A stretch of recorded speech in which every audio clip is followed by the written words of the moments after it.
Assalamualaikum warahmatullahi wabarakatuh. Perkenalkan, nama saya Sabrina Azhara Putri Dahlan. Dan saya Muktafi Muhtakam Hila. Dan saya Payutan Jol Haswan Hutasud.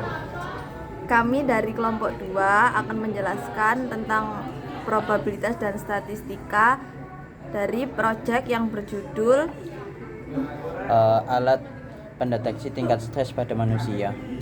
Yang pertama yaitu MEAN, yang kedua modus, dan yang ketiga median. Yang dijelaskan pertama yaitu MEAN. Oke. MEAN jadi MEAN pada dasarnya itu berfungsi sebagai untuk menggambarkan nilai tengah dari kumpulan data. Dalam konteks deteksi alat stres, MEAN dapat digunakan untuk menghitung rata-rata skor dari berbagai indikator stres seperti skala penilaian stres, frekuensi gejala fisik, dan atau durasi gangguan tidur. Nah, kegunaannya yang pertama untuk membandingkan kelompok, misalnya membandingkan rata-rata skor stres antara kelompok yang terpapar stresor tinggi dan kelompok kontrol. Yang kedua, untuk mendeteksi perubahan membandingkan rata-rata skor stres sebelum dan sesudah intervensi untuk melihat apakah ada perubahan yang signifikan. Yang ketiga, menentukan tingkat keparahan.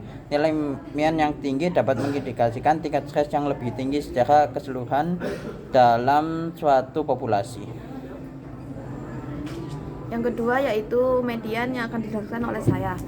Median berfungsi untuk menunjukkan nilai tengah dari data setelah data tersebut diurutkan dari yang terkecil hingga terbesar. Fungsi dari median sendiri yaitu tidak terpengaruh oleh outlier.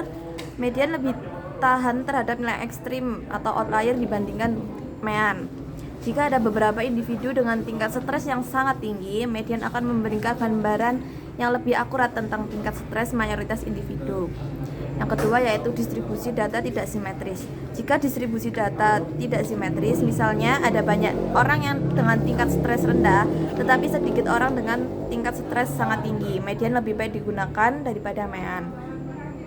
Selanjutnya, di sini saya akan menjelaskan tentang modus. Yang pertama ialah fungsi menunjukkan nilai yang paling sering muncul dalam suatu kemajuan data. Yang kedua, kegunaannya. Dan yang ketiga, mendeteksi pola. Modus dapat menunjukkan gejala yang stres yang paling umum dialami oleh suatu kelompok. Dan yang terakhir ialah identifikasi kategori.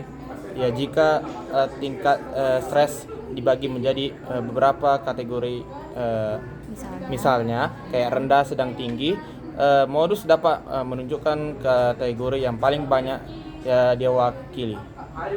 Sekian penjelasan dari kelompok 2. Kurang lebihnya kami mohon maaf.